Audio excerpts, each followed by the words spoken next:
ውድ ቲቪ ቤተሰቦች እንደምን ከርማችኋል? ይህ ሳምንታዊው የቃለ ሕይወት እንግዶች ፕሮግራማችን ነው። እንግዲህ ዛሬ አንድ እንግዳ ይዤላችሁ ቀርብ ያለው የዛሬ እንግዳዬ ቄስ ኃይሉ ዘሪሁን ይባላል። እንግዲህ አንቱ ወይም አንተ እሺ። ቄስ ኃይሉ ዘሪሁን ዛሬ ለቃለ ሕይወት እንግዶቻችን የዕለቱ እንግዳ ሆኖ ቀርቧል። እንግዲህ ቄስ ኃይሉ ዘሪሁን ቀደም ሲል በሐዋርያት ቤተክርስቲያን እምነት ውስጥ የነበረ ሐዋርያዊት ቤተክርስቲያን ወይም ደግሞ በተለምዶ ኦንሊ ጂሰስ ብለን የምንጠራው ቤተክርስቲያን አባል የነበረ በትልቅ የአመራር ደረጃ ላይ የነበረ እዛ ብዙ ያገለገለ ነገር ግን በኋላ ላይ እውነቱን ተረድቶ የተመለሰ ወንድማችን ነው እና በአሁኑ ወቅት እጅግ በጣም ከፍተኛ የሆነ ስራ በመስራት ላይ ይገኛል። እንግዲህ በዕቅበተ እምነት ላይ ከሚንቀሳቀሱ ወገኖቻችን ቀዳሚውን ስፍራ የሚይዘው ወንድማችን ዶክተር ተስፋዬ ሮበሌ ባደረገው የአገልግሎት ጥረት ይሄንንም ወንድም ፍሬው አድርጎ ሊያገኝ ችሏል።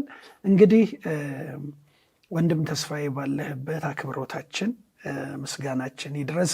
በጌታ ዘንድም የሚቆጠር መክሊት ነው እና ቄስ እንግዲህ እንኳን ደህና መጣህ። እንኳን ደህና ቆየህ። እንግዲህ ቄስ ኃይሉ ዘሪሁን ነው እንግዲህ ሙሉ ስምህ ከነማረግ። ቅስናው ከየት ነው? እስቲ እንደው እናውራ። ቅስናው የወሰድኩት እዛው ሐዋርያት ቤተክርስቲያን እያለሁ ነው። ቄስ በሚል ማዕረግ ስለሆነ የሚሾሙት ቄስ የተባልኩት እዛው ነው። አሁን ብዙ ሰው እንግዲህ እዛ ያሉ ወገኖች በደንብ እንዲያውቁ ቄስ በሚለው ነው የምጠራው። ይሄ ቄስ የሚለው እኛ ጋር እረኛ ወይም ፓስተር እንደምንለው ማለት ነው። ኦኬ፣ በዛ ደረጃ ያለ ሰው ነው። በጣም ጥሩ። እንግዲህ አንተ ምን ያህል ጊዜ ቆየህ በሐዋርያዊት ቤተክርስቲያን ወይም ደግሞ በኦንሊ ጂሰስ ውስጥ? ቆየሁ፣ በጣም ቆየሁ። ብዙ ጊዜ ነው የቆየሁት። ብዙ ጊዜ ነው የቆየሁት። ሙሉ ጊዜን ሰጥቼ ግን ከድሬዳዋ ወደ ጉራጌ ዞን ወደ ወልቂጤ ነው ሄድኩት። እዛ ያሉት ወረዳዎች በሙሉ ኃላፊ ሆኜ የማገለግል እኔ ነኝ። ይሄ የኑፋቄውን ትምህርት በስፋት እዛ አካባቢ የሰበኩት ያስተማርኩት ህዝቡን የሚያሳትኩ እኔ ነኝ። ለዚሁም ከእግዚአብሔር ምሕረት አግኝቻለሁ ንስሐ ገብቼ። እንደው ወደ ሌሎች ነገሮች ወደ ኋላ መለስ ብለን እንሄዳለን። እንግዲህ ከድሬዳዋ ተዛውረህ ወደ ጉራጌ አካባቢ ስትሄድ 16 ወረዳዎች አካባቢ ነው፣ ወደ 10 ወረዳዎች አካባቢ በአመራር ይዘህ በሐዋርያዊት ቤተክርስቲያን አስተምሮ እንትን ስትል ነበር እና በዛኛው አስተምሮ ብዙ ሰዎችን ደርሰሃል። እሺ፣ እንደው አሁን ከንስሐ በኋላ እና ከመመለስ በኋላ ደግሞ እነዛ የሳቱትን ለመመለስ ምናልባት ወደዛ የመሄድ እድል አግኝተሃል? አገኘው። እግዚአብሔር ረድቶኝ ብዙዎችን ተመልሰዋል። ብዙዎች ተመልሰዋል። እኔ ከወጣሁ በኋላ እምነቱ ራሱ አቅም እያጣ ሄደ። እዛ አካባቢ አቅም አጣ። የዳገት ሩጫ ሆኖባቸዋል። ብዙ እንትን ሊሉት አልቻሉ። አብያተ ክርስቲያናትም ልጆች እኔም በደንብ ስለሚያውቁኝ ማንም ተቀባይነት ማግኘት አልቻሉ። ከዚህ የተነሳ ብዙዎች ተመልሰዋል። እግዚአብሔር ይመስገን። አሁን በጣም ደስ ይለኛል። በዚህም እግዚአብሔር ይመስገን። እንግዲህ እስቲ እንደው ወደዚህኛው እንመጣለን። እንዴት እንደገባህ እዛ ያሉትንም እንቅስቃሴዎች ዶክትሪናቸውንም ያው የታወቀ ቢሆንም ሞር ደግሞ በኖረበት ሰው የበለጠ ሲባል አንዳንድ ነገሮች ግልጽ ይሆናሉ ለውድ ቤተሰቦቻችንም። እንደው ስለ አንተ አሁን ከፊታችን የተቀመጠው ሰው ማን ነው፣ ከየት መጣ እንዳይሉ እንደው ትውልድና እድገት የት ነበረ? ትውልዴ ጉራጌ ዞን ውስጥ ሞራ አክሊል ወረዳ ውስጥ ነው የተወለድኩት። የአባቴ ወንድም በልጅነቴ ነጋዴ ስለነበር ሐረር ይዞኝ ሄደ። ሐረር ነው ያደግኩት። ቀጥሎ ደግሞ በንግድ የሚተዳደር ሰው ስለሆነ ወደ ድሬዳዋ ሄደ። ድሬዳዋ ሴት ደግሞ እሱ ጋር ድሬዳዋ ሄድኩኝ።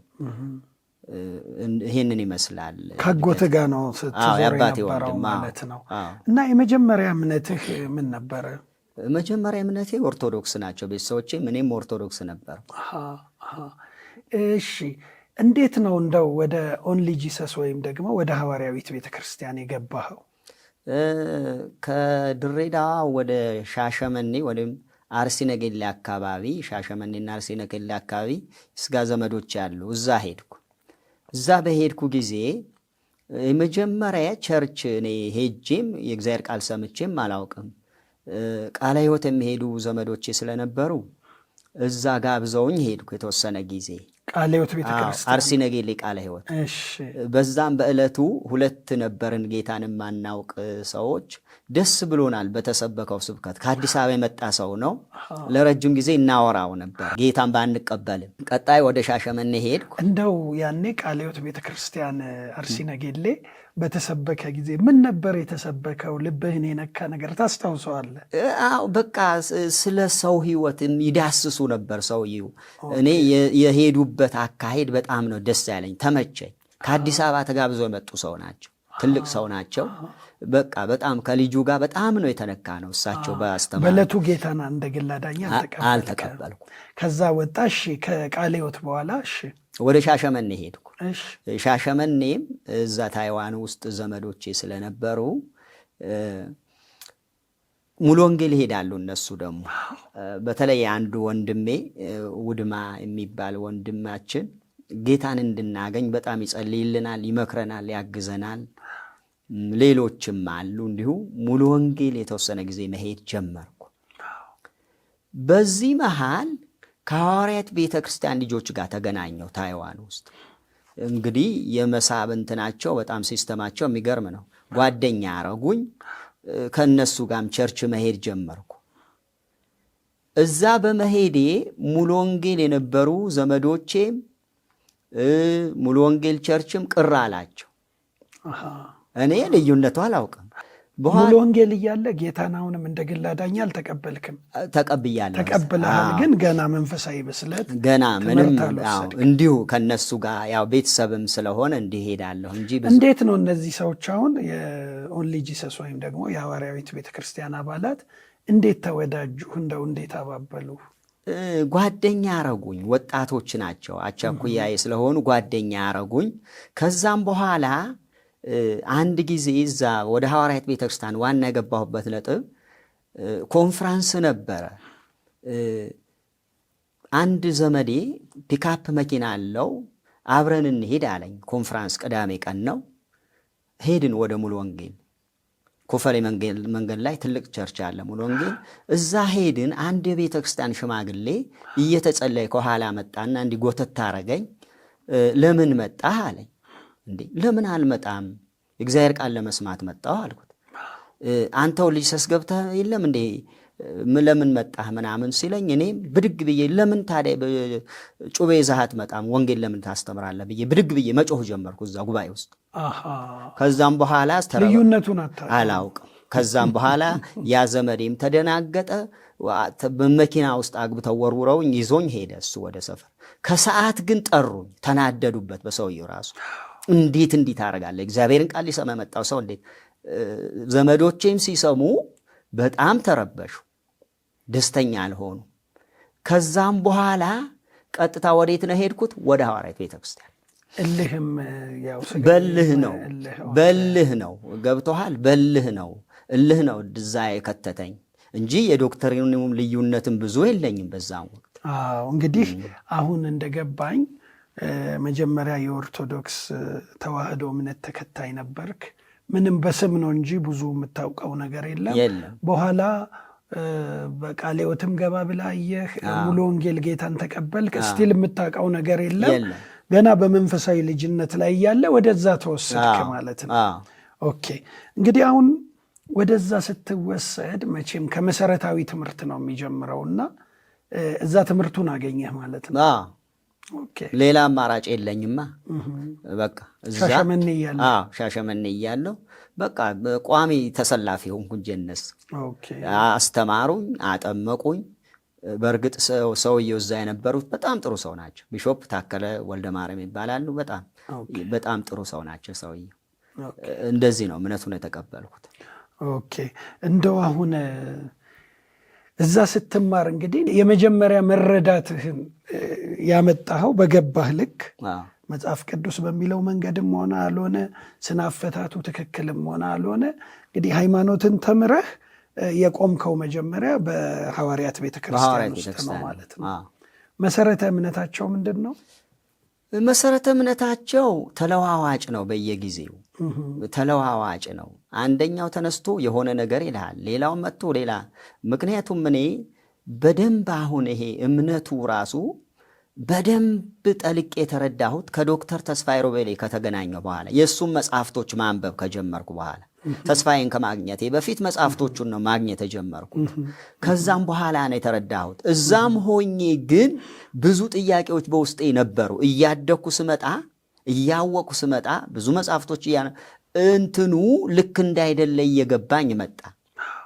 እንደውም በዚህ አጋጣሚ ስነግርህ አንድ ጊዜ አንድን አገልጋይ አወራሁት። ይህ ነገርም ወዴት እየሄደ ነው? ልክ ነው ወይ ብዬ ስጠይቀው ተው ዝም በል፣ ጅማ ያጎቴ ልጅ ቴዎሎጂ አስተማሪ ነው፣ ከሱ ጋር ብዙ እናወራለን። የእኛ ቤተክርስቲያን በዶክትሪን ዜሮ ናት አለ። አገልጋይ ነው፣ አሁንም እዛ አለ። ስሙን መጥቀስ ባልችልም ለምን አንድ ነገር አንወስንም ስለኝ ቆይ እንጸልይ አለኝ። እዛም እያለሁ ብዙ ነገር ገብቶኛል። እዛ ሆነው ብዙ ጥያቄ ያለባቸው አሉ ማለት ነው። እዛ ሆነው አሁን እንዴት ነው አሁን እዛው ቤተ እምነት ውስጥ ሆነው አሁን እንዳልከኝ አይነት ሰዎች አሉ ማለት ነው። አሉ፣ በጣም አሉ። በተለይ አሁን ላይ ይሄ እንደኔ አይነቱ ወጥቶ ሚዲያ ላይ መናገር ከጀመርኩ በኋላ ሌሎችም እና ማን እንዳለ ጎበዝ ልጆች እነ ዳኒ ሌሎችም የወጡ የሚጽፉ እዚህ ላይ የወጡ ደግሞ አሉ። የወጡ እነ ዶክተር ደስታ ካማል አይነት አሜሪካን ሀገር ሌሎችም ወንድሞች አሉ የወጡ በጣም በብዛት። ውስጥ ያለው ግን ቤቱ ይቁጠረው። ጥያቄ ያለው ህዝቡ በጣም ጥያቄ ያለው። እነሱም አሁን ጭንቅ ላይ ናቸው። ምን እናርግ እያሉ ነው። ምክንያቱም ህዝቡ እየጠየቀ ነው። ለምን ድሮ አይነኩም፣ አይጠየቁም። ማንም አይነካቸውም፣ ማንም አይጠይቃቸውም። አሁን ግን በሩ ተከፍቷል። ሰው ጥያቄ ያለው ሰው በጥያቄ ተወጥሯል። አሁን ውስጥ ራሱ መጠየቅ ጀምሯል። በዚህም እግዚአብሔር ይመስገን። እኔ ጋር የሚደውሉ አሁን በጣም ብዙ ሰዎች ናቸው። ቤተ ክርስቲያኒቱ ውስጥ ጠያቂ ትውልድ ተፈጥሯል። በደንብ ቤተ ክርስቲያን የሚለውን ይዘን ጠያቂ ትውልድ ተፈጥሯል ብቻ ሳይሆን እየወጣ ነው። ወደ አብያተ ክርስቲያናት እየገባ ነው። አንዳንዱ ደግሞ አድፍጦ ተቀምጧል። አሁን የኛ ስንፍና ነው እንጂ በጣም ብዙ ህዝብ እየጠየቀ ነው። እኔ የምልህ ግን ቄስ አሁን እንደው አንድ እንግዲህ መረጃ ስናይ ተስፋዬ ሮቤሌም በቅርቡ ሰፊ የክትከታ ዘመቻ ወይም ደግሞ እምነትን የመከላከል የዕቅበተ እምነትን እንቅስቃሴ አድርጎ ነበር። በተለይ በደቡቡ ክፍል ላይ ከ81,000 በላይ ከወንጌላውያን አማኞች ወደ ኦንሊ ጂሰስ ወይም ወደ ሐዋርያት ቤተክርስቲያን እንደፈለሱ ከ81,000 በላይ ትክክለኛ ቁጥሩ ምናልባት አንተ ጋር ይኖር እንደሆነ ይነገራልና ከዚህ ወደዛ የሚሄደው ሰው ቁጥር ቀላል ነው እንዴ? አይደለም። በአብዛኛው ሰው የሚወስዱት ከፕሮቴስታንት ነው። ከመካነ ኢየሱስ፣ ከቃለ ሕይወት፣ ከሙሉ ወንጌል፣ ከገነት፣ ከመሰረተ ክርስቶስ፣ ከሕይወት ብርሃን፣ ከጉባኤ እግዚአብሔር፣ ከሌሎችም። ምክንያቱም እምነቱ ከሌላው ለማምጣት አቅም የለውም። ልክ አሁን ካቶሊኮች አሉ፣ ኦርቶዶክስ ተዋህደዋለች። ከነዛ ብዙ አይወስዱም። ለምን መሰለ? ይሄ አንድ እግር ኳስ ተጫዋች ጎል ሲያስገባ ፕሊስ ትንሽ ፈቀቅ በል ብለው አይደለም የሚያስገባው። አታሎ ኮምኮ ነው። የማታለል ዘመቻው እየተደረገ ያለው በፕሮቴስታንት ላይ ነው። ምክንያቱም ይሄ እነሱ የሚያስተምሩት ትምህርት ከዓለም የማውጣት ከኃጢአት የማንጻት ከአጋንንት የማውጣት አቅም የለውም። ይሄ ፕሮቴስታንቱ ዓለም የሚናገረው ነገር በሰው ላይ ተጽዕኖ የመፍጠር ጉልበት ኃይል አለው። ኢየሱስ የእግዚአብሔር ልጅ ነው፣ ያድናል፣ መዳን በኢየሱስ ስም ነው። አዎ ይሄ እንዲህ አይደለም የነሱ። አሁን በእነሱ ትምህርት አብም ወልድም መንፈስም ኢየሱስ ስለሆነ ማይሰማቸዋል። ለምሳሌ አንድ የተጠመቀ ኦርቶዶክስ ና ተጠመቅ ቢሉት ዞር በል ነው የሚሉት። በ40 ቀን የተጠመቁ ነው። ፕሮቴስታንቱ ጋር ግን እንደነሱ መጽሐፍ ቅዱስ ይዛል፣ እንደነሱ በልሳን ይጸልያል፣ እንደነሱ ይዘምራል። ተመሳሳይ መስለው መጥተው ነው የሚያግዙት። እኔ በጣም ማዝነው ከዚህ ከአብያተ ክርስቲያናት ወጥቶ እነሱ ጋር የሚገባ ሰው እጅግ አዝንለታለሁ በእውነት። አዎ እንግዲህ አሁን የፕሮቴስታንትና የነሱ ስታይ ከውጭ ለሚመለከት ሰው መረዳት ለሌለው ተመሳሳይ ነው የሚመስለው። ብዙዎቹ እንደው በተለምዶ ጴንጤ በሚባለው በዛ ደረጃ ነው የሚፈርጁት። ግን እጅግ በጣም የተለያየ ያስተምሮ ልዩነት እንዳለ እና ያኛው ስሁት እንደሆነ የሚረዱ ጥቂቶች ናቸው። እንደው እስቲ የነሱን አበይት ኑፋቄዎች አሁን የሐዋርያዊት ቤተክርስቲያን የምታስተምራቸውን የተሳሳቱ አስተምሮች እስቲ አንሳለ። የተሳሳቱ አስተምሮች የመጀመሪያው ኢየሱስ ክርስቶስ ራሱ አብ ነው፣ ራሱ ወልድ ነው፣ ራሱ መንፈስ ቅዱስ ነው። አንዴ አብ ይሆናል፣ አንዴ ወልድ ይሆናል፣ አንዴ መንፈስ ቅዱስ ይሆናል። ውሃ ቅዳ ውሃ መልስ ነው። ይሄ መጽሐፍ ቅዱስ አያስተምረንም። መጽሐፍ ቅዱስ ታዲያ ስለዚህ ጉዳይ ምን ይላል ስትለኝ በማቴዎስ 3:16 ላይ ኢየሱስ ሲጠመቅ አብ ምን አለ? የምወደው ልጄ እሱ አይደለም ስሙት ያለ። ይሄ የአብ ድምፅ ነው። የምወደው ልጄ እርሱ ነው፣ እርሱን ስሙት አለ። መንፈስ ቅዱስ ደግሞ በርክብ አካል መጥቶ አረፈበት ይላል። ማቴዎስ 16 ደግሞ የወልድ ምስክርነት እንስማ። ሰዎች የሰውን ልጅ ማን ይሉታል ብሎ ጠይቆ ለጴጥሮስ ጋር መጣ። ጴጥሮስ አንተ ክርስቶስ የሕያው እግዚአብሔር ልጅ ነህ ሲለው በሰማያት ያለው አባቴ እንጂ ሥጋና ደም አልገለጠልህም አለው። አብ ስለ ወልድ መስክሯል፣ ወልድ ስለ አብ መስክሯል። እንዴት አንድ ናቸው እንላለን? እንደገና ስለ መንፈስ ቅዱስ ደግሞ እኔ እሄዳለሁ አጽናኙ ልክላቸዋለሁ አለ። ዮሐንስ 14:26 አካባቢ። እንዴት እነዚህን ጨፈላል ቀን አንድ እናረጋለን? ስተት ነው ይሄ፣ ስሁት ነው ይሄ። ይሄ የአጋንንት አስተምሮ ነው። አንደኛው ይሄ ነው። ሁለተኛው የተጠመቀን ሰው ያስፈራራሉ። የተጠመቀውን ሰው አልተጠመክም፣ አልዳንክም እያሉ ያስፈራራሉ። ያው ተኩላ ስራው ምንድን ነው? ማስፈራራት። ጥምቀትን ከደህንነት ጋር ያገናኙታል። ለምሳሌ አንተ እነሱ አማኝ ነህ፣ አባትህ ለምሳሌ የሌላ እምነት ተከታይ ወይም ሌላ ዘመድ ቢሞትብህ በኢየሱስ ስም ተጠምቆ ነበር ይልሃል። አልተጠመቀም ካልካይ ያልዳነማ ይልሃል። አየህ። ግን መጽሐፍ ቅዱስ ምን ይላል? ዮሐንስ 3:18 በእርሱ በሚያምን አይፈረድበትም፣ በማያምን ግን በአንዱ በእግዚአብሔር ልጅ ስላላመነ አሁን ተፈርዶበታል። አሁን መቼ? አሁን ፍርድ ውስጥ ያለው ሰውዬ ባለመጠመቁ ሳይሆን ባለማመኑ ነው። ሌላ ዘውትረው የሚያነሱት ጥቅስ አለ፣ እሱን ልናገር። ማርቆስ 16:15 እንዲህም አላቸው፣ ወደ ዓለም ሁሉ ሂዱ፣ ወንጌልን ለፍጥረት ሁሉ ስበኩ፣ ያመነ የተጠመቀም ይድናል፣ ያላመነ ይፈረድበታል። ወደ ፍርድ ሲመጣ ምንድን ነው ያለው? ያላመነ ሰው ይፈረድበታል። መቼ? አሁን። ስለዚህ እነሱ እንኳን ጥምቀትን ከፍርድ ጋር አያይዞ አላነሳውም። ለምሳሌ ያ ከክርስቶስ ጋር የተሰቀሉ ሁለት ወንበዴዎችን ጌታ ሆይ አለው። እነሱ ጌታ ነው አይሉም። ስለዚህ ይሄ በዚህ አጋጣሚ ጌታ ሆይ በመንግስት በመጣ ጊዜ አስበኝ ሲለው ዛሬ በገነት ከኔ ጋር ትሆናለህ አለው። ይሄ ሰውዬ አልተጠመቀም፣ ሲጠመቅ አናይም። እንግዲህ ኢየሱስ ባለቤቱ እዛ አለ። እሱ ከፈቀደለት እኛ የምን ምቀኛ ነን? የማን ምቀኛ ነን? ዛሬ ነው ያለው። ዛሬ በገነት ትሆናለህ አለ። ከኔ ጋር ትሆናለህ ነው ያለው። ይሄ ሰውዬ አልተጠመቀም። ስለዚህ አንድ የሚሉት ነገር ደግሞ አለ። ሰው በኢየሱስ ክርስቶስ ስም ካልተጠመቀ አይድንም ይላል። የቱ ጋር ማስረጃ ይስጡ? ስለዚህ መጠመቅ ስራን ይፈልጋል ማለት ነው። ስራን ይፈልጋል ማለት ነው።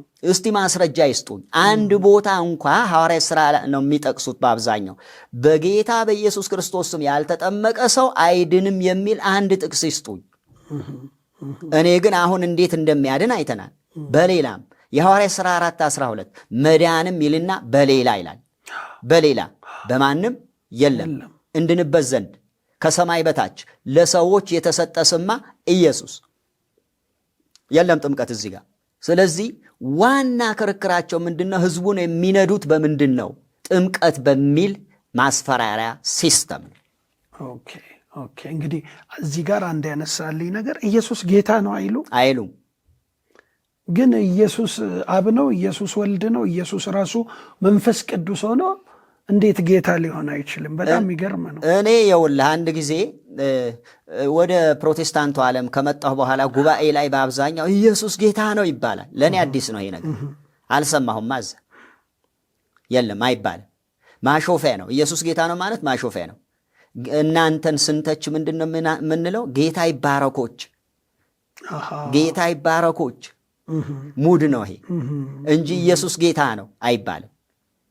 ምኑን ያመኑት ታዲያ? እነሱ እኮ እንደውም ኢየሱስን አግነው ያወጡ የሚመስል አይነት እንዲሁ በተራ አይን ስታየው እንደዛ የሚመስል ኢየሱስ ሁሉንም ነው ብለው እንዴት ነው ጌትነቱን ደግሞ የሚክዱት? የሚገርም ነገር ነው።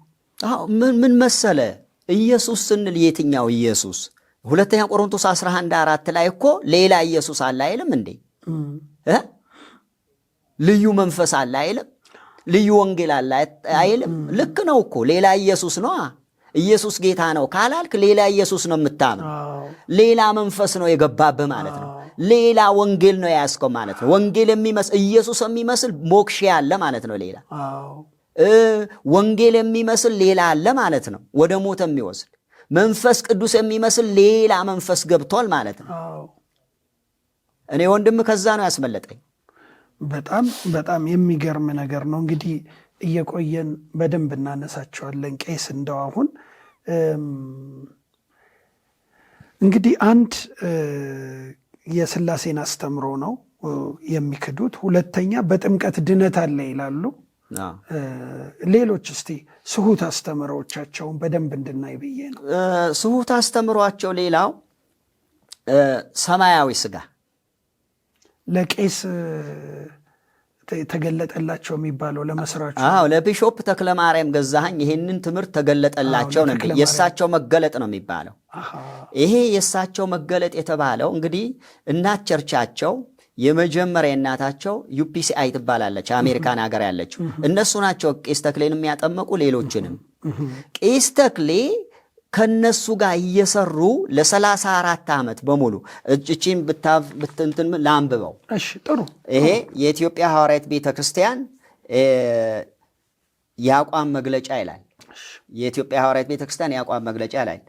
UPCI ጠቅላይ ቦርድ ከመስከረም 13 17 1996 ዓመተ ምህረት በቶሮንቶ ካናዳ ባደረገው ስብሰባ ለ34 ዓመታት የኢትዮጵያ ሐዋርያት ቤተክርስቲያን ከድንግል ማርያም የተወለደውን ኢየሱስ ክርስቶስ የሰው ዘር ያልተቀላቀለበት ሥጋ የሆነ ቃል ነው ብላ ስታስተምርና ስታምን የቆየችው በመቃወም ኢየሱስ አዳማዊ ተፈጥሮ ሰውነት ያለውም የማርያም ልጅ ነው፣ የእኛም ቦታ ሊተካ የሚችል የሥጋ ዘመዳችን የሆነ ቤዛ ነው በማለት የሰማያዊውን ሥጋ ትምህርት የተሳሳተና ከUPCI የእምነት አንቀጽ ጋር የሚጋጭ ትምህርተው ነው ብለውታል። የውጮቹ አሁን UPCI ምንድን ነው? እስቲ መጀመሪያ እና ቸርቻቸው አባረረቻቸው። ያው የዓለም አቀፉ ማለት ተቀማጭነቱን አሜሪካን ያደረገው የዚሁ የሐዋርያዊት ቤተክርስቲያን አስተምሮ ተከታይ ነው። ግን አሁን በተሰገው ወይም ደግሞ አምላክ ሰው ሆነ በሚለው ነገር ላይ ስለተለያዩ ቢሾፕ ተክለ ማርያም አሁን ከዛ ተባረው ነው የመጡት። ተባረው ነው ለ34 ዓመት አብረው ነበሩ። ያው ስለዚህ አሁን ዓለም አቀፉ የሐዋርያዊት ቤተክርስቲያን ወይም ደግሞ አሜሪካን ሀገር ያለው አጠቃላይ የሐዋርያዊት ቤተክርስቲያን አመራሮችና ቸርቹ ራሱ ከኢትዮጵያ ቤተክርስቲያን ጋር ተፋቷል ማለት ነው። ተፋቷል፣ ተባረዋል እያልኩ ነው። ለ34 ዓመት እኮ ሲረዳቸው የቆየ እነ ተክሌንም ያጠመቀ ሌሎችም ብዙ አብያተ ክርስቲያናቶችን የገነባ ብዙ ትምህርት ቤቶችን የሰራ ልክ ይህን ትምህርት ከዛ የሰማያዊ ሥጋ ትምህርት ተገለጠልኝ ብለው እንትን ሲሉ ብዙ ጊዜ ተጠርተው ተመክረዋል።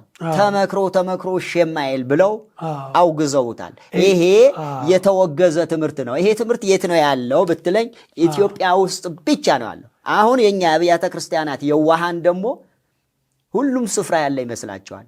ይሄ አገር በቀል ኑፋቄ ነው። ኢትዮጵያ ውስጥ እየተሰበከ ያለው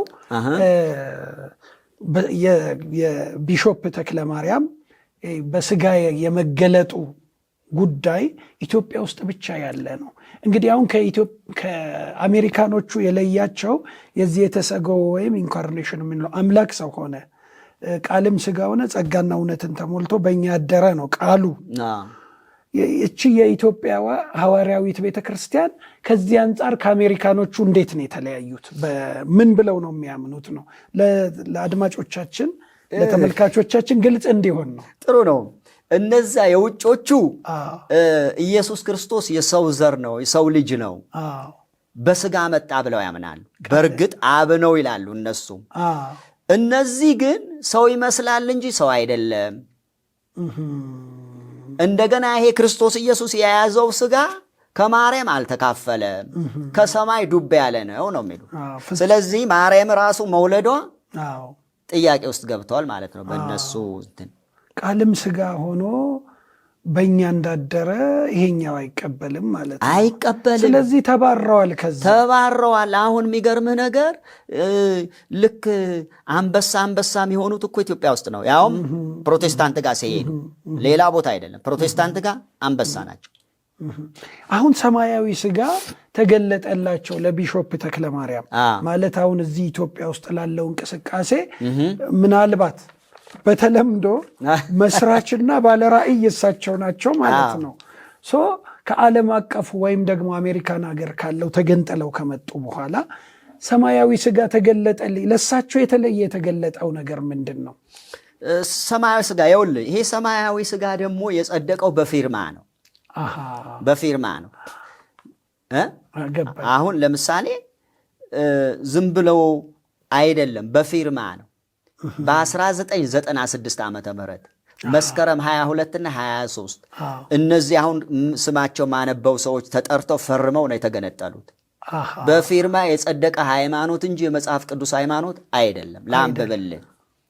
ቁጥር 6 በተለይ መዳናችን የተመሰረተበት ክርስቶስ የሰው ዘር ያልተቀላቀለበት ሰማያዊ ስጋ የመሆኑ ምስጢር ከመቼውም በበለጠ በተጠናከረ መልኩ በየአብያተ ክርስቲያናቱ ላይ ምዕመናንና ካህናት እንዲሁም የሰንበት ትምህርት ተማሪዎች በስፋት ትምህርቱን እንዲሰጥበት ለማድረግ የጠቅላይ ቦርድ አባላትና የየአጥቢያ መጋቢዎች በሙሉ ታላቅ አደራ ተጥሎባቸዋል። የኢትዮጵያ ሐዋርያዊት ቤተክርስቲያን ጠቅላይ ቦርድ። ይህ እንግዲህ ተመልካቾቼ ይሄ ሰማያዊ ስጋ የሚባለው ትምህርት በ1996 መስከረም 22 እና 23 ቀን በእነዚህ ሰዎች ፊርማ የጸደቀ ነው እንጂ የመጽሐፍ ቅዱስ ቃል አይደለም። ይኸው እኔ የምናገረው በማስረጃ ነው። ስም በማጥፋት በጥላቻ አይደለም። ስንት ሰዎች ናቸው እሱ ላይ? 36 ሰዎች። 36 ሰዎች እንግዲህ ከአሜሪካኑ ከተገነጠለ በኋላ እዚህ አዲስ አስተምህሮ ማናቸው ቢሾፕ ተክለ ማርያም ሰማያዊ ስጋ ተገለጠላቸው። የእሳቸው መገለጥ በእነዚህ በ36 ሰዎች ጸደቀ ማለት ነው። ከዛ ነው ኢትዮጵያ ውስጥ አስተምሮ የሰፋው። ስለዚህ ኢትዮጵያ ውስጥ የምናየው የኦንሊ ጂሰስ አስተምሮ በዓለም አቀፍ ደረጃ ተቀባይነት የሌለውና በእኛ ሀገር ውስጥ የሚንሸራሸር ነው። ቅድም እኮ አልኩ እኮ አገር በቀል ነው አልኩ። ለምሳሌ አንዳንድ ሰዎች ገጠር አካባቢ ይሄ አክቲቭ ሰዎች አሉ። ይሄ ጠጅ ቤት ጠጅ የሚቀዱ አረቅ የሚቀዱ የሆነ ስራ የሚሰሩ ዶክተር ይባላሉ በተለምዶ፣ ግን ዶክተር አይደሉም። እኔ አሁን አንዳንድ ጊዜ ምን ይገርመኛል መሰለ፣ የእኛ የጥንቱ ሐዋርያት እምነት ተከታይ ነን ይለዋል። ሞክሼ ይሄ ሞክሼ ነው አይደለም። የጥንቱ ሐዋርያት እኮ ስለ አብ ስለ ወልድ ስለ መንፈስ ቅዱስ አስተምረዋል። ሐዋርያነታቸው እኮ የጸደቀው እኮ በአብና በአብ ልጅ በኢየሱስ ክርስቶስ ነው። አብን ክደው ወልድን ክደው መንፈስ ቅዱስን ክደው ሐዋርያ አልተባሉ። የበጉ ሐዋርያት የተባሉት እኮ በዚህ ነው። እና ይህን ትምህርት አጥብቀን ልንቃወመው ይገባል፣ ልናወግዘው ይገባል። ምክንያቱም እዛ እኮ እየተበላ ያለው እኮ ወገናችን ነው። ውድ የሕይወት ቲቪ ቤተሰቦች በንባብም እንደዚህ አይነት ደግሞ ትምህርት ሰጪ የሆኑ ነገሮችንም በመከታተል ያለንን ግንዛቤ መረዳት ልናዳብር፣ እንደገና ደግሞ እንደ ቤተ ክርስቲያን መሪዎች እንደ መጋቢያንም እንደዚህ ልምድ ያላቸው ከሕይወታቸው ቆርሰው ከሚያስተምሩን ሰዎች ትምህርት በመቅሰም ከኑፋቄ ከመንጋውንም ደግሞ ከተኩላዎች የመጠበቅ ከሐሰተኞች የመጠበቅ ግዴታና ኃላፊነት አለብን። ዛሬ እንግዲህ ከቄስ ኃይሉ ዘሪሁን ጋር ያለኝን ውይይት እያካሄድኩ ነው ያለሁት። አብራችሁን እንድትሆኑ በድጋሚ ጋብዛለሁ። እንደው ቄስ አንተ አብዛኛውን ጊዜ አሁን እኔም እንግዲህ ስከታተል ካወቅኩ ጊዜ ጀምሮ ሰው ወንጌልን የሚመሰክረው ላልዳኑት ነው፣ ወይም ደግሞ የወንጌል እውነት ላልገባቸው ነው። አንተ ግን ብዙ ጊዜ ለወንጌላውያን አማኞች ነው ስትመሰክር የምትውለው ለእኛ ማለት ነው። እና እንዴት ነው እስቲ እንደው ይህንን ለተመልካቾቻችን አስረዳልኝ። አዎ ምንድን ነው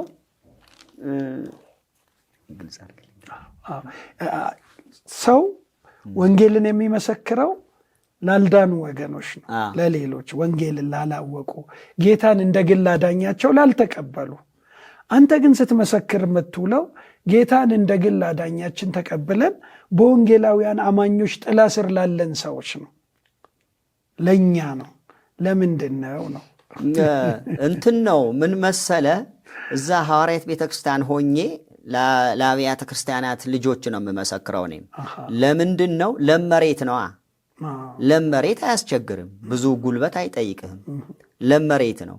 አንደኛ ሲስተሙ የተቃኘው በአብያተ ክርስቲያናት ነው። ሲስተሙ የተቃኘው ራሱ ያልከውን ብዬ ነው የምቀርብህ። ለምሳሌ የኔን ቋንቋ እኔ ያፈፈታሁበት ቋንቋ የሚናገር ሰው ሳገኝ ደስ ይለኛል። የሚለው ሁሉ እረዳዋል። በትርጉም አይደለም፣ ተግባቦት ይቀላል። ተግባቦት፣ የተግባቦት ድልድይ አለ ማለት ነው። ይቀለኛል። የሚለው ሁሉ ምን ማለቱ ነው ሳልል ሁሉ ይረዳዋል፣ እሱም ይረዳኛል። ስለዚህ ይረዱናል። እኔ ግን መሄደው እውነት ወንጌል ይዤ ሳይሆን ክፋት ይዤ ነው መሄደው። አየህ፣ ክፋት ይዤ ነው መሄደው፣ ውሸት ይዤ ነው መሄደው። ብርሃን ላይ ያለውን ሰውዬ ጨለማ ይዤለት ነው የሚሄደው። የተጠመቀው ሰውዬ ተጠመቅ ልለው ነው የሚሄደው። ልዩነቱ አየኸው? አዎ፣ በጣም ልዩነት አለው። እንደዚህ ነው። አሁን ለምሳሌ መንገድ ላይ ወንጌል ሲመሰከር፣ አሁን እንኳ ወንጌል ሲመሰከር ይከላከላሉ፣ ሰው ወንጌል እንዳይሰማ ያበላሻሉ። ንስሐ የሚገቡ ሰዎችን ያጣምማሉ፣ ሰው ወንጌል እንዳይሰማ። እንዲህ ሲያረጉ ደግሞ መጽሐፍ ቅዱስ አይዙም፣ ትራክት አይዙም፣ ዝም ብለው ባዶ እጃቸው ይወጣሉ ሊያበላሹ። ምንድን ነው ይሄ? ለምንድን ነው? ተሰሎንቄ ምዕራፍ 2 ቁጥር 15 ጀምረን ስናነብ በተሰሎንቄ ቤተክርስቲያን የተደረገ ነገር ምንድን ነው? አሕዛብ እንዲድኑ እንዳንነግራቸው ይከለክሉናል፣ ቁጣው ግን ፈጽሞ ወደ እነሱ ደርሷል ይላል። አየኸው? አሕዛብ እንዳይድኑ እኮ ነው። እነዚህ ሰዎች ስታይ ከላይ ጌታ ኢየሱስን ይቃወማሉ፣ ነቢያትንም ገደሉ፣ እኛንም አሳደዱ ይልና አሕዛብ እንዲድኑ እንዳንናገራቸው ይከለክሉናል፣ ቁጣው ግን ወደ እነሱ ፈጽሞ ደርሷል ይላል። እኔ አንድ ክርስቲያን መጽሐፍ ቅዱስ የሚያነብ ሰው በእግዚአብሔር አምናለሁ የሚል ሰው እንዴት ወንጌል ሲመሰከር ይቃወማል? ይህ ምን አይነት መንፈስ ነው? ቅድም የነገርኩ ሌላ መንፈስ ነው። በአብዛኛው መንገድ ላይ ወንጌል ሲመሰከር መከራ ከሚያሳዩ ሰዎች የሐዋርያት ቤተክርስቲያን ልጆች ናቸው። ሰው እንዳይድን ሰው ወደ ብርሃን እንዳይመጣ በቃ ተልኳቸው ይሄ ነው። ለምሳሌ ኮንፍራንስ ሲደረግ ይሄዳሉ። ኮንፍራንስ ላይ የወንጌላውያን አማኞች ኮንፈረንስ ላይ ይገኛሉ። ቢሮም ይመጣሉ። የተለያየ ቦታ ይሄዳሉ። መጽሐፍ ይገዛሉ። ብዙም በፊት መጽሐፍ የላቸው። መጽሐፍ ከፕሮቴስታንት ነው የሚገዙ። ይሄዱና ጌታን ሲቀበል ሰዎች ያያሉ። ቀስ ብለው ያጠምዳሉ። ሲወጣ ያናግራሉ። ባለፈው ዶክተር ተስፋዬ ስልጠና በሚሰጥ ጊዜ አዋሳ ሄጄ ነበር። ተስፋዬ ሮቤሌ አዋሳ ነበርኩ እና ጥቁር መነጽር አድርጌያለሁ፣ ኮፍያ አድርጌያለሁ ሰው እንዳያይ። ገቡ። ቅዳሜ ዕለት በተለይ ገቡ። አየኋቸው አንዳንዶቹ። እኔ ከኋላ ሆኜ ተደብቄ ለአስተናጋጆችን ነገርኩ። እንዲህ አሉ፣ እየቀረጹ ነው፣ ሌላ ክፋት እያረጉ ነው። ወዲያው አናውስ አረገ። ዶክተርም ስሙ፣ ጥያቄ ጠይቁ፣ መብታችሁ ነው፣ ችግር የለም፣ ስለመጣችሁ ዌልከም አላቸው። ውጡ አይደለም ያላቸው፣ አልሰደባቸው። ስሙ፣ ተማሩ፣ ግን ጥያቄ ጠይቁ በጨዋነት አላቸው። አየ ሾልከው ገቡ አይልም ይሁዳ ላይ ሾልከው ገቡ። ሾልከው ነው የሚገቡት። ለምሳሌ አብያተ ክርስቲያናት በጣም በሰፋበት ሀገር አገልጋይ ይልካሉ። ቸርች ይከራያሉ። እስቲ ናና አምልክ ይሉታል። ቀስ በቀስ ይገዘግዙታል። ሌላው ደግሞ አገልጋዮችን ማዳከም ነው። የአብያተ ክርስቲያናት አገልጋዮችና ምእመናንም መለያየት፣ ማዳከም ስራው ይሄ ነው። እነዚህ ሰዎች አሁን ወንጌልን ወዳላመኑ አዳዲስ ስፍራዎች፣ አዳዲስ ቦታዎች አገልጋዮቻቸውን አይልኩም ማለት ነው። የሚልኩት ወደ ወንጌላውያን አማኞች ነው። አዎን፣ ምክንያቱም አንተ አልዳንክም ብለው ነዋ። በእነሱ እሳቤ እኮ አንተ አልዳንክም፣ እኔ አልዳንኩም። ለነሱ የአምልኮ ዘይቤም ተመሳሳይ፣ በሌላው ባላዋቂው ዘንድ አንድ አይነት የሚመስል ሁኔታ ያለው ከወንጌላውያን ጋር ነው። አሁን ለምሳሌ ልሳን ይናገራሉ፣ እነሱ በልሳንም ላይ ሌላ እምነት አላቸው። ቆይ ልሳን እናነሳዋለን። ልሳን ይናገራሉ፣ አብያተ ክርስቲያናትም ልሳን ይናገራሉ ብዙዎቹ። እንደገና ይዘምራሉ አብያተ ክርስቲያን፣ እነሱም ይዘምራሉ አብረው። ስትንበረከክ ይንበረከካሉ። ኦርቶዶክስ ጋር ወይም ሙስሊም ጋር ወይም ካቶሊክ ጋር ወይም አድቬንቲስት ጋር ቢሄዱ ይህንን አያገኙ፣ በፍጹም አያገኙ። የሆዋ ምስክር ጋር ቢሄዱ አያገኙ። ስለዚህ የሚመቻቸው ማን ነው? ፕሮቴስታንትን ነው። በተለይ ቃለ ሕይወት፣ መካነ ኢየሱስ ተጎጂ ናቸው በጣም። የኔ ቤተክርስቲያን ሲዳማ ያለችው ገነት፣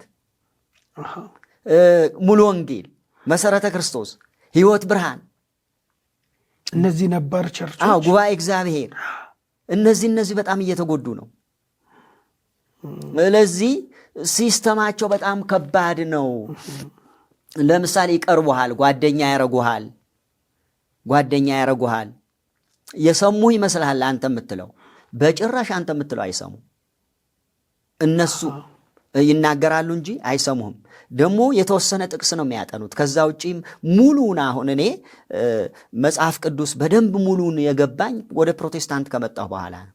ሙሉን ሐሳቡ አይደለም፣ ቁንጽል ነው የሆነ ነገር 1 2 3 እንትን ቁጥር ነው የሚያነቡት። እሱን ይዘው ነው የሚበሩት። ጥራዝ ነጠቃ እንጂ ይሄ ሙሉን አንብበ ዘፍጥረት ለምን ተጻፈ፣ ከዘፍጥረት እስከ ዘዳግም ያለው ምንድን ነው፣ የሕግ መጽሐፍ በሆኑስ እንዴት ነው የምታውቀው? ማን ነው የጻፈው? ስለምን ተጻፈ? ይሄ ተከራክሮ መርቻ ነገር፣ በቃ ሰዎችን ማሳሳቻ ተከራክረው የሚረቱባቸውን ውስን ጥቅሶች የቃሉን ክፍሎች አጥንተው ነው የሚወጡት ነው የምትለኝ? አዎን፣ ግራ ማጋባት ከዛ ግራ ማጋባት። ሥላሴ አጋንንት ነው ይለዋል። እኔ ደግሞ ኦኬ አጋንንት ከሆነ እኮ ከመጽሐፍ ቅዱስ ማስረጃ ይስጡን። ሥላሴ አጋንንት ነው የሚል መጽሐፍ ቅዱስ ውስጥ ካለ እንደዛ ይላሉ። አዎ ሥላሴ አጋንንት ነው የሚል መጽሐፍ ቅዱስ ውስጥ ካለ አሳዩኝ ነው እኔ የምለው። አጋንንት ነው ሲሉኝ እኔ አላነበብኩም፣ ካለ አሳዩኝ። ምዕራፍ ስንት ቁጥር ስንት እላቸዋለሁ። አያሳዩኝም። እሺ እኔ ላሳያችሁ እላቸዋለሁ። እናንተ እኔ ላሳያችሁ ሌላ እላቸዋል። 1 ዮሐንስ ምዕራፍ 4 ቁጥር 2 ጀምሮ ምን ይላል? ኢየሱስ ክርስቶስ በሥጋ እንደመጣ የማይታመን መንፈስ ከማን ነው? ከአጋንንት ነው። ኢየሱስ ክርስቶስ በሥጋ እንደመጣ የማያምን ደግሞ ምንድን ነው? ከእግዚአብሔር ነው። ያው እኔ ማስረጃ አለኝ። እንዲህ ያሳዩኝ ነው የምላቸው። በሥጋ አልመጣም ካላችሁ የክርስቶስ ተቃዋሚ ናችሁ። ከአጋንንት ነው። ይኸው መጽሐፉ ነው የሚለው። እናንተ ደግሞ ሥላሴ ማለት አብ ወልድ መንፈስ ቅዱስ ለመጥቀስ እኮ ነው የምንጠቀምበት አይደል እንዴ? ቃሉ የለም መጽሐፍ ቅዱስ ላይ የምትል መከራከሪያ ሁልጊዜ ያቀርባሉ። አዎ እኔ አሁን እሱን እንተውና እስቲ ስለ አብ ስለ ወልድ ስለ መንፈስ ቅዱስ እናውራ። አብ የለም፣ ወልድ የለም፣ መንፈስ ቅዱስ የለም። እንደውም 1 ዮሐንስ ምዕራፍ 1 ላይ ምንድን ነው የሚለው? ኅብረታችን ይላል ከአባት ጋር ከልጁም ከኢየሱስ ክርስቶስ ጋር ነው ይላል። ሁለተኛ ቆሮንቶስ 13 አካባቢ ምንድን ነው የሚለው? የጌታ ኢየሱስ ክርስቶስ ጸጋ፣ የእግዚአብሔር አብን ፍቅር፣ የመንፈስ ቅዱስ ኅብረት ከማን ጋር ይሁን? ከሁላችን ጋር ይሁን። አሜን ይሁን። እንዴ ይህን የሚቃወም እኮ ትውልድን የተነሳብን፣ ትውልድን የሚበላ ነገር እኮ ነው የተነሳብን።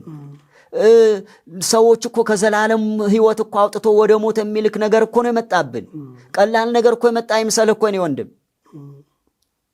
እኔ እኮ ሰሚ አጣሁ። እሄዳለሁ ደግሞ አብያተ ክርስቲያናት ሄጃለሁ፣ ከዋኖች ጋር ተነጋግሬያለሁ። ካውንስል ሄጃለሁ፣ ከዋኖች ጋር ተነጋግሬያለሁ። ከብዙዎች ጋር እነጋገራለሁ። እግዚአብሔር ቃለ ሕይወትን ይባርክ። አሜን። እንግዲህ ወደ ከ81,000 ሰው በላይ ከወንጌላውያን አማኞች ወደ ኦንሊ ጂሰስ ወይም ሐዋርያዊት ቤተ ክርስቲያን ሲሄድ ያልቆሙ ያልጸኑትን እያሳቱ ደግሞ ባላቸው ስትራቴጂ በማህበራዊ ተግባቦት እየቀረቡ ጥቂት ያጠኗቸውን የመጽሐፍ ቅዱስ ክፍሎች እየነገሩ ጠቅላላ አውዱን ሳያሳዩ የሚወስዱበት ሂደት አለና እንደው በወንጌል ምንድን ነው አሁን ወንጌላውያን አማኞች ላይ እንደውም ብዙ እንደሚያፌዙ ይነገራል። ለነባሮቹ አብያተ ክርስቲያናት ስም ሁሉ አውጥተው ይቀልዳሉ ይባላል አይደለ? ይቀልዳሉ። እያንዳንዱ በጣም ጸያፍ ስም ነው የሚጠሯቸው። መካነ ኢየሱስን፣ ቃለ ሕይወትን፣ ገነትን፣ ሙሉ ወንጌልን፣ መሰረተ ክርስቶስን በጣም በጸያፍ እኔ እዚህ ጋር መግለጥ አልፈልግም። መግለጥ ባያስፈልግም ኢስነ ምግባራዊ የሆነ እንደው አምናለው ወንጌልን በእጄ ጨብጫለሁ ከሚል የትኛውም ግለሰብም ሆነ ተቋም በማይጠበቅ ደረጃ እንግዲህ እንደዛ እንደሚያደርጉ ይታወቃልና እኛ ጋር ያሉ ድክመቶችን እናውራ። ተጽዕኖ እንኳን ባትለው በዚህ ደረጃ ማቆጥቆጥ የቻሉት እንዴት ነው? ምንድን ነው መሰለህ፣ አውቆ የተኛ ቢቀሰቅሱት አይሰማም ይባላል። አውቆ እኮ ነው አብያተ ክርስቲያናት እኮ የተኛ። ሳያውቁ ቀርተው ነው ብለህ ነው? እየተበዘበዙ ያሉ እነሱ አይደሉም እንዴ? በጣም እኮ የሚያሳዝንህ ነገር እኮ ነው። ለምሳሌ አገልጋዮቹስ ነፍሳት እንዲህ ሲዘረፉ እንዴት ነው ደስተኛ ሆነው የሚኖሩት? እንዴት ነው ቤት ገብተው እንጀራ የሚበሉት? ለምሳሌ መጽሐፍ ቅዱስ እንደሚለው የማይጸኑትን ነፍሳት ያታልላሉ ይላል። አንዳንድ ይሄ በኃጢአት የወደቁ ሰዎች፣ እንደገና በቤተ ክርስቲያን ውስጥ የማይገዙ ሰዎች፣ ሌሎችም አንዳንዶችም አሁን የኢኮኖሚ አቅማቸው በጣም ከፍተኛ ስለሆነ በዛም አታለው ይወስዳሉ። በዲስፕሊን የታገሉ ሌሎችም በሌሎችም ግን ሆኖም ማንም ይሁን የሰው ዋጋ የኢየሱስ ክርስቶስ ደም ስለሆነ ቀላል አይደለም እና አብያተ ክርስቲያናት በእውነት ሊነቁ ይገባቸዋል። ለምሳሌ አንዳንድ ቦታዎች ትልልቅ አዳራሾች እየተሰሩ ነው። ይሄ ለስብሰባ አዳራሾች ስም መጥራት ባልፈልግም ያ ምንድነው ታርጌቱ? አብያተ ክርስቲያናትን እንዘርፋለን ነው። እና እንዴት ነው ዝም የምንለው? አደራ እኮ አለብን እኮ፣ ተጠያቂ ነን። ለጴጥሮስ ምንድን ነው ያለው ጌታችን ኢየሱስ ክርስቶስ? ትወደኛለህን አለው። ትወደኛለህን? ግልገሎቼን ጠብቅ፣ ጠቦቶቼን አሰማራ፣ በጎቼን ጠብቅ። እግዚአብሔር እኮ በየደረጃው እንድንጠብቅ ነው ያመጣን።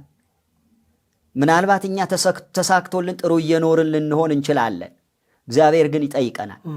በእውነት እግዚአብሔር ይጠይቀናል። ይሄ ለአብያተ ክርስቲያናት መሪዎች ነው የምልህ። እግዚአብሔር ይጠይቃቸዋል። ምናልባት አንዱ ተስፋዬ ብቻውን ምን ያመጣል? ለ30 ዓመት ታግሏል። አሁንም እየታገል ምን ያመጣል ብቻውን? እኛ ካልደገፍ ነው፣ እኛ ካልረዳ ነው። እኔ እንኳ አሁን እንኳ ማንም ከኔ ጋር የሚቆም የለም።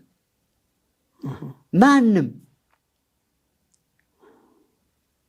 ከገነት ቤተክርስቲያን እኔ መሸኛ ይዤ ነው የወጣሁት።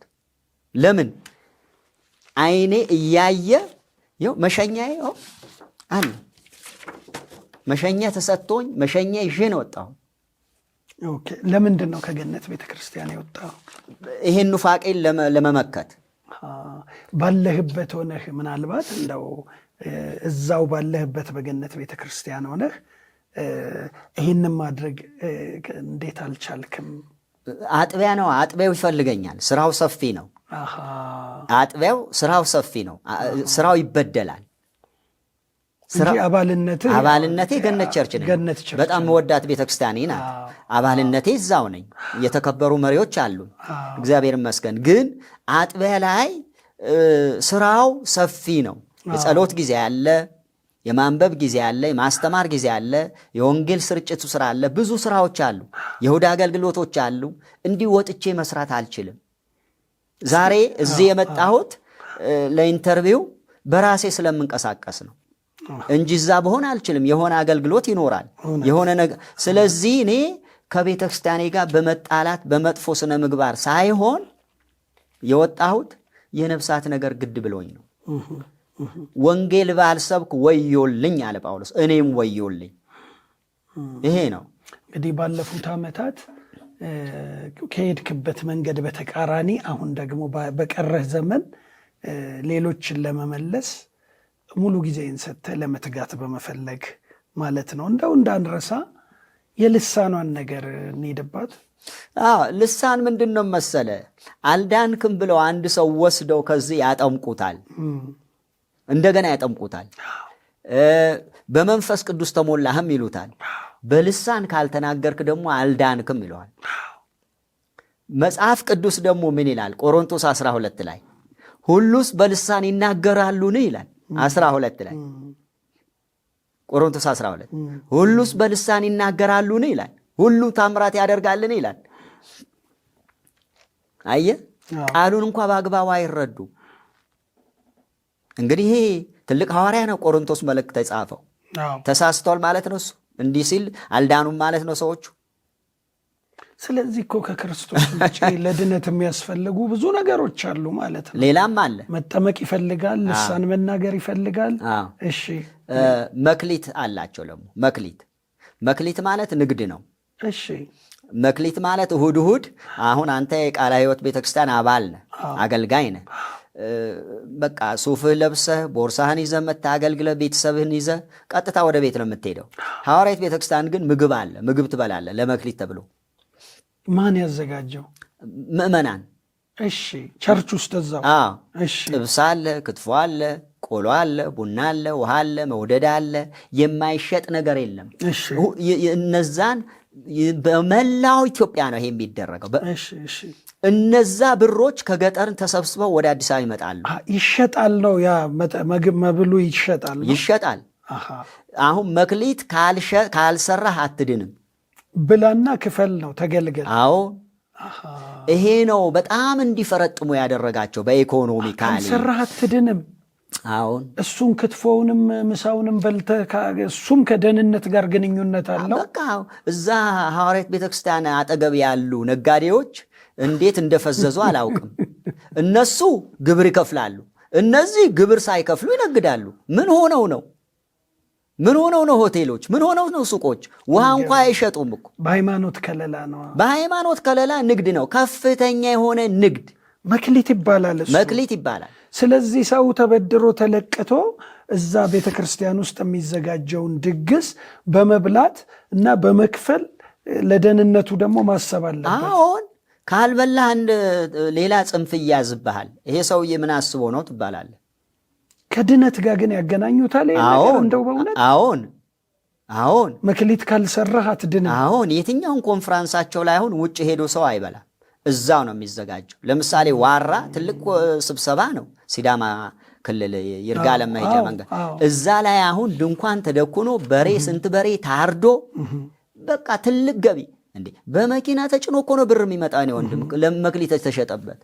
ገንደባ የሚባል አለ ወላይታ ውስጥ፣ ሀዲያ ውስጥ አለ፣ ጉጂ ውስጥ አለ። ብዙ ትልልቅ ኮንፍራንሶች አዲስ አበባ አለ። እኒህ መክሊት ማለት የገንዘብ ማሰባሰቢያ ሲስተማቸው ነው። ስለዚህ በአብዛኛው በኢኮኖሚ የፈረጠሙት በዚህ በመክሊት በሚባል ንግድ ነው። በጣም የሚገርም ነው። ስለዚህ አንዲት ሴት መክሊት ካልሰራህ አትድንም። ለምሳሌ የአባቶች መክሊት የሚባል አለ። አባቶች በተለይ ያደራጇቸው። የእናቶች መክሊት የሚባል አለ። እናቶች በተለይ ያደራጇቸው። የወጣቶች መክሊት የሚባል አለ። ወጣቶች በተለይ አደራጇቸው።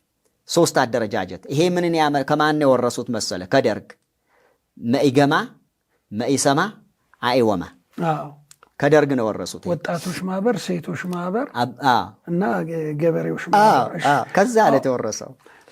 አየህ። ስለዚህ ይሄ መክሊት የሚባል ነገር ኧረ ኢትዮጵያ መንግስት የሚሰማኝ ከሆነ ስለ እግዚአብሔር ኧረ ስለ እግዚአብሔር የገቢ ማስገኛ ነው። ትልቅ ንግድ ነው። እኔ የገረመኝ የስትራቴጂው አይደለም ከድነት ጋር የተያያዘበት መንገድ። የጥንቷን የካቶሊክ ቤተክርስቲያን ታሪክ አስታወሰኝ እኮ። በጣም የሚገርም ነገር ነውና እንደው ይሄንን እንደው እስቲ ወደዚህ ልምጣና አንተን ከስተት አንድ ነገር ብጨምርስ እዚህ ጋር ጨምር የምትለው ነገር የአባቶች መክሊት የሚባለው ወላጅ አልባ ህፃናት ማሳደጊያ ተብሎ ነው የሚሰበስበው። ይኸው ለ50 ምናምን ዓመት አንድም ልጅ አላሳደጉም እስከ ዛሬ፣ አንድም ህንፃ አልሰሩ። የአባቶች መክሊት የሚባለው ለልጆች ማሳደግ አዎ በድሃ አደጎች ስም ነው። አዎ 50 ዓመት ከ50 ዓመት በላይ ይሰበሰባል፣ ግን አንድም ልጅ አያሳድጉም።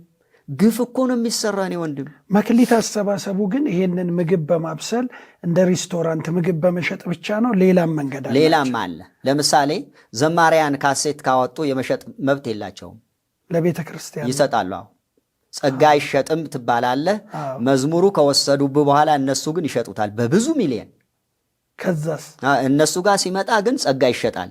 ዘማሪው ጋር ሲሆን ግን ጸጋ አይሸጥም። ለምሳሌ ትራክት፣ እኔ አሁን አንድ ጊዜ የምስራች ቸርች የሚባል መርካቶ አካባቢ ሄጄ እንዲህ ስነግረው አንድ ፓስተር እንካ ትራክት ወስደህ ስጥ ምናምን አለኝ። ገንዘብ የለኝም አለ። የምስራች መዝሙር ቤት ነው? አይደለም፣ ቸርች።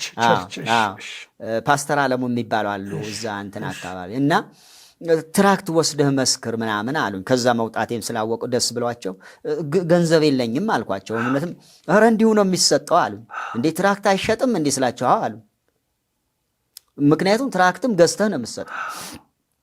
ምንም ነገር በነፃ የሚባል ነገር የለም።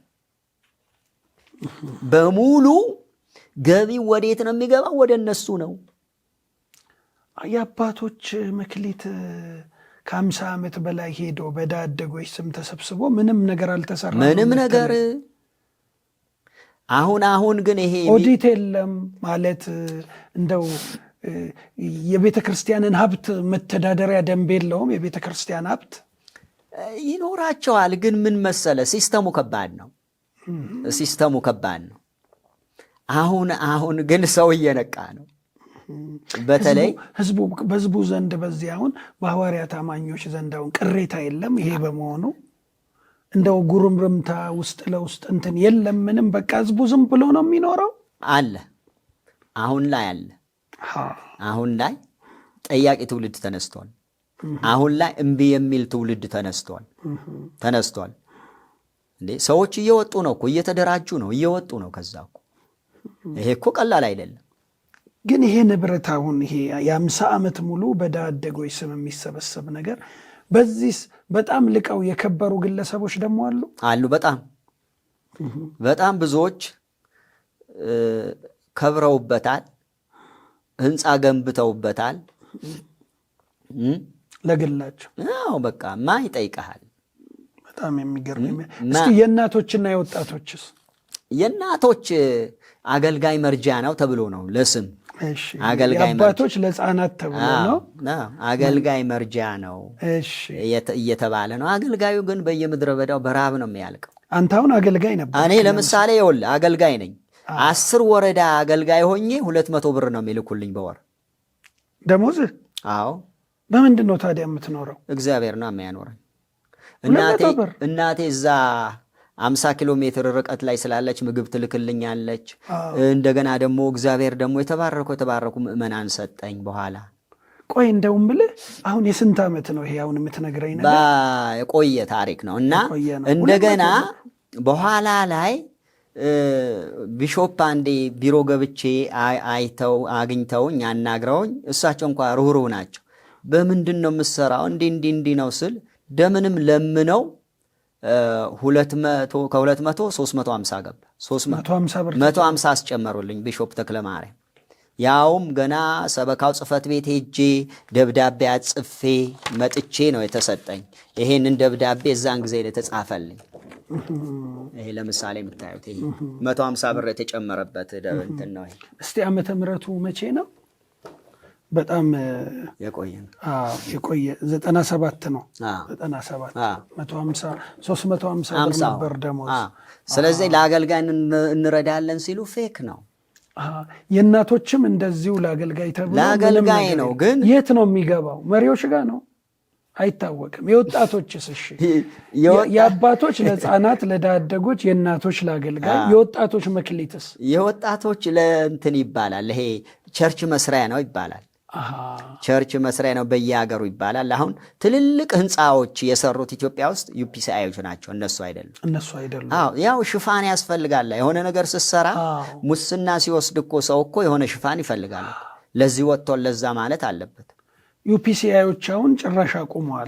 ከእነሱ ጋር ተለያይተዋል። ስለዚህ በኢትዮጵያ ውስጥ ያሉ የሐዋርያት ቤተክርስቲያን አባላት የተገነጠለች ቸርች እንዳለች ሎካል ቸርች እንዲሁ አገር በቀል የሆነች ከዛኛው ባስተምሮ የተገነጠለች በውጭው ዓለም የማትታወቅ ነች ማለት ነው። አትታወቅም። ከነሱ ጋር የሚሰራ የውጭ ዓለም አካል የለም ማለት ነው። ከዚህ ለስራ የሄዱ ኢትዮጵያውያን አሉ። እነሱ ናቸው እንጂ ከውጮቹ ጋር ግንኙነት የላቸውም። ሰማያዊ ስጋ የሚለው ነገር ቆርጧቸዋል። ኢየሱስ ሰው ይመስላል እንጂ ሰው አይደለም። እንደገና ደግሞ አብም ወልድም መንፈስም እሱ ነው። የተለያዩበት ትምህርቶች በጣም የሚገርም ነው። እንግዲህ ይሄ ብዙዎቻችን እንደው በሚገባ ልንረዳው የሚገባ ነገር ነውና ትልቅ ነገር ነው። እንግዲህ ወንጌላውያን አማኞች ከዚህ አንጻር እንትን ማድረግ አለባቸው። ምንድነው ስልታቸውን መቀየር አለባቸው። አሰላለፋችንን መቀየር አለብን እኛ ብዬ ነው መናገር ያለብንና አንተን የመሳሰሉ ደግሞ ሰዎች ለዚህ ትልቅ አስተዋጽኦ ይኖራቸዋል ብዬ ነው የማስበውና እስቲ እዛ ያያቸው ልምምዶች እንዴት ነው? ቤተ ክርስቲያን ውስጥ የቅድስና ጉዳይ፣ የአመራር ጥራት ምናምን እንደዚህ አመራር ምን መሰለ ከባድ ነው። እዛ ቤት አመራሩ በጣም ከባድ ነው። ረቅጠህ ደብድበህ ግዛው ነው። ጥያቄ የለም። አትጠይቅም። አሁን ክብር ለእግዚአብሔር ይሁን። በተለይ ይሄ ሶሻል ሚዲያ ላይ ወተን መናገር ከጀመርን በኋላ ሰው መጠየቅ በፊት እኮ ምንም አትጠይቅም። ምን መብት አለ? ለምሳሌ እኔ ገነት ቸርች አገልጋይ ነኝ። ገነት ቸርች ክልል እሄዳለሁ። አጥቢያው ባትመልስልኝ ክልል እሄዳለሁ። ክልል ባይመልስልኝ ደግሞ ዋና ጽሕፈት ቤት እሄዳለሁ። ዋና ጽሕፈት ቤት ባትመልስልኝ ደግሞ ቦርዶች አሉ። ለመጨረሻ እስከዛ ድረስ መሄድ ይቻላል። እዛ ግን ከባድ ነው። አስተዳደራቸው እንትን ነው፣ ቡድናዊ ነው። የተወሰኑ ሰዎች ናቸው፣ የተወሰኑ ቡድኖች ናቸው። አሁን በተለይ ድሮ ደህና ነው። አሁን ላይ ግን ወደ ቡድናዊነት መጥቷል። ከባድ ነው። የአሁኑ ከባድ ነው፣ እጅግ ከባድ ነው። በጣም ነው። እንግዲህ አሁን ምንድን ነው አንተ እንግዲህ ከዛ ወጥተሃል፣ እግዚአብሔር ረድቶሃል። ደግሞ ከመጣህም ወዲህ ብዙ ስራ እየሰራህ ነው። አንደኛ ለቤተ ክርስቲያን አሁን ለወንጌላውያን አማኞች በተለይ ደግሞ ተጋላጭ የሆነ ወጣት አስበህ መሪዎቻችንን አስበህ እንዳጠቃላይ የወንጌላውያን አማኞች ሚዲያውን አስበህ የምትሰጠው እስቲ እንደው ምክርና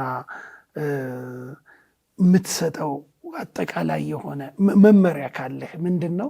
መመሪያ ስልህ ያንተ የግል ሀሳብ እንዲህ ብታረጉ መልካም ነው የምትለው። ምክንያቱም ሚዲያዎቻችንም በሌላ ነገር ተይዟል።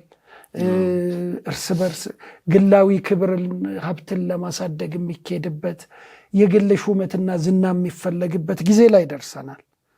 ቅሬታዎች አሉ የሚታገሉ፣ ነገር ግን በእግዚአብሔር ስም ብዙ የሚነገድበት ነው። እዚህም ጋር ችግር አለብን ገና እና ምንድን ነው አንተ ያለ ምክር? በተለይ ተጋላጭ የሆነ ወጣት መሪዎችንም አስበህ ሌላውንም ምን ትላለህ ለእኛ? አሁን መነሳት አለብን። ልክ ነህምያ እንዳለው መሳለቂያ እንዳንሆን እንነሳና እንስራ አለ። መነሳት አለብን። አሁን እኮ ወደኛ ሜዳ መጥተው ነው እየሰሩ ያሉት እነሱ ሰዎች። ለምን እኛ በደንብ ተጠናክረን ሄደን እነሱ ሜዳ ላይ አንሰራ? አሁን ሁለት እግር ኳስ የሚጫወቱ ሰዎች ጠንካራው ቡድን ደካማው ጋር ሄዶ ነው የሚጫወተው። አሁን እያረጉን ያሉ እንደዚህ ነው። እኛ ነን ወደ እነሱ እኮ በራቸው አንኳኩተን ሄደን መመስከር ያለብን። እነሱ ግን ተገላቢጦሽ እኮ ነው። አሁን እነሱ መጥተው እኛን እየመሰከሩልን ነው። ይህም ከምንድን ነው ብትል ከራሳችን ስንፍና ነው። እኔ በጣም ከሚገርመኝ ነገር አንዳንዴ በደንብ ከገባኝ በኋላ በጣም ነው ያዘንኩትም የሳቅኩትም። መልስ አላችሁ እኮ፣ መልሱ እኮ እናንተ ጋር ነው። እንደ እግዚአብሔር ቃል ስናይ መልስ ያላችሁ እኮ አብያተ ክርስቲያናቶች ናችሁ። ምን ሆናችኋል? እንዲህ ቃለ ሕይወት ምን ሆነች? ሙሉ ወንጌል ምን ሆነች? ገነት ምን ሆነች? መሰረተ ክርስቶስ ምን ሆነች? መካነ ኢየሱስ ምን ሆነች? ሕይወት ብርሃን ምን ሆነች? መልስ እኮ ያላችሁ እናንተ ናችሁ። እንዴ እነዚህ ሰዎች እኮ በእግዚአብሔር ልጅ አያምኑም። የእግዚአብሔር ልጅ ምንድን ነው? በእነሱ ቱታ ነው። እንዴት እንዴ? እግዚአብሔር ቢሾፕ ተክለማርያም ኮት ለብሶ መጣ አሉ እግዚአብሔር። መንፈሳዊ ልጃቸው ደጉ ከበደ ቢሾፕ ደጉ ከበደ ደግሞ ቱታ የማዳን ቱታ ለብሶ መጣ አሉ። ወንድማቸው ሰለሞን ከበደ ደግሞ ከረባቱን አስቀምጦ መጣ አለ። ይኸው አለ ስልኬ ላይ አለ እኮ ምሳሌ ሲሰጡ ነው። አዎ እንዴ በስጋ መጣ ለማለት ነው። ይሄ አብ የለበሰው ስጋ ነው። ኢየሱስ ማለት ምን ማለት ነው? አብ የለበሰው ስጋ ነው።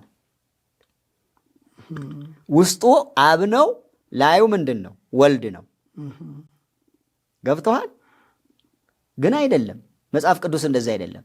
ዮሐንስ 5 ቁጥር 26 አብ በራሱ ሕይወት እንዳለው ለወልድም በራሱ ሕይወት እንዲኖረው ሰጥቶታል ይላል እንጂ በድን አምላክ አይደለም እኔ የማመልከው።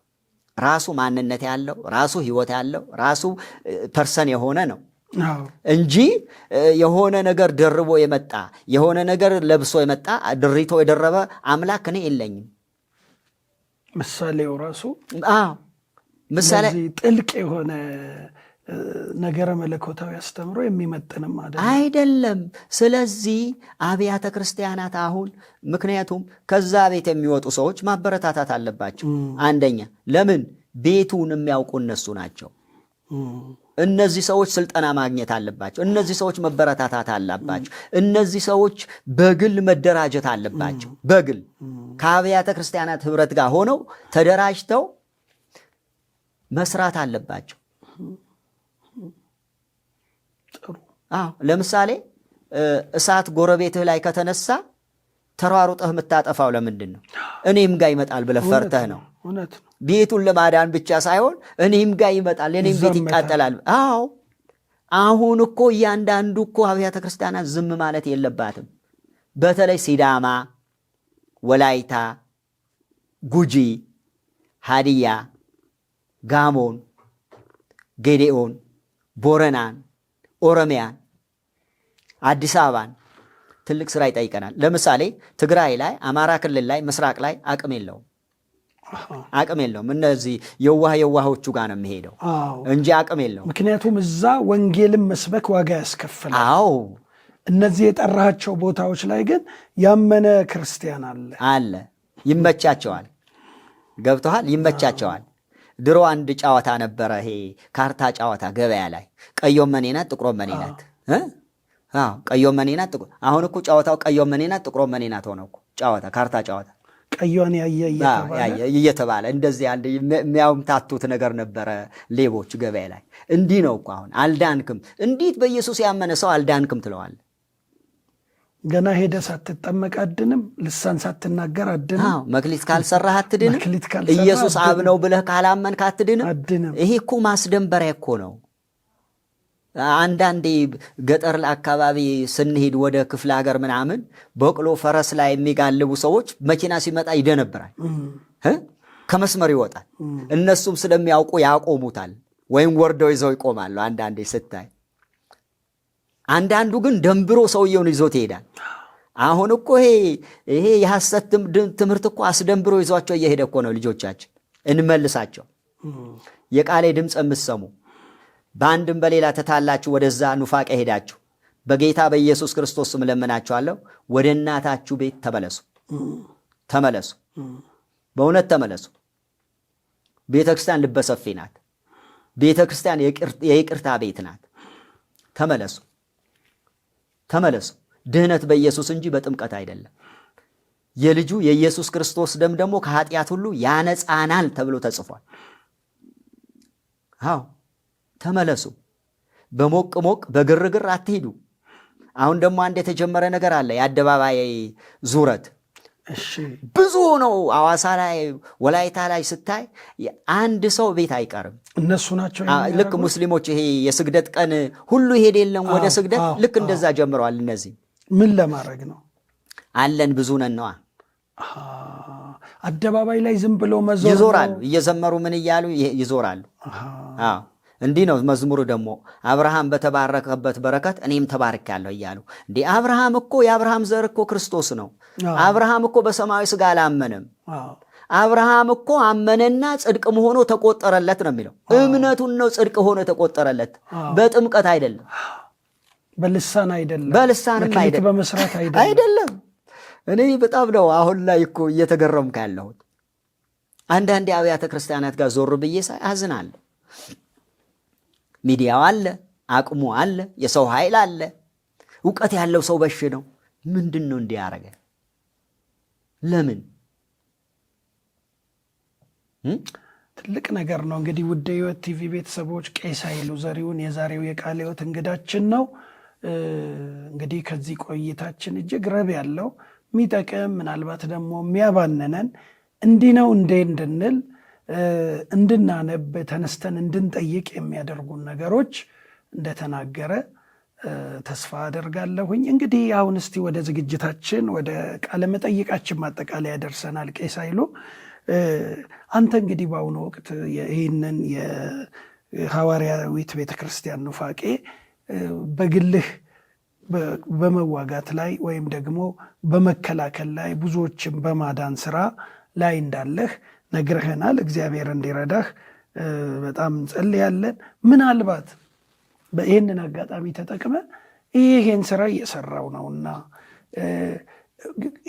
እንዲህ አይነት አስፈልጎት አለኝ፣ እንዲህ አይነት ድጋፍ ቢደረግልኝ የበለጠ ልሰራ እችላለሁኝ፣ በዚህ መንገድ ብትረዱኝ ብትደግፉኝ ብለህ አብያተ ክርስቲያናት ይሰማሉ፣ ግለሰቦች ይሰማሉ፣ ሌሎች ቡድኖች ይሰማሉ፣ የተለያዩ ሚኒስትሪዎች ይሰማሉ። በዚህ ነገር ላይ የሚሰሩ እምነትን በመከላከል በቅበተ እምነት ላይ የሚሰሩ የተለያዩ ወገኖች ይሰማሉ እና በዚህ መንገድ ልደገፍ፣ እኔ በዚህ መንገድ ብትረዱኝ የበለጠ መስራት መዘርጋት እችላለሁ የምትለው ነገር ካለ እባክህ ጥሪ አቅርብ እስቲ። እግዚአብሔር ይመስገን። እኔ እንግዲህ አገልግሎቴን መሸኛ ይዤ የወጣሁት ይሄን ኑፋቄን ለመዋጋት ነው። ሌላ ዓላማ የለኝም። እኔ የጉራጌ ማህበረሰብ ነኝ። ሰርቼ መብላት ምችል ሰው ነኝ። ብሰራ ከማንም በላይ መኖር ምችል ሰው ነኝ። ግን የተቀበልኩት አደራ አለ። እኔ የዓይን ምስክር ነኝ።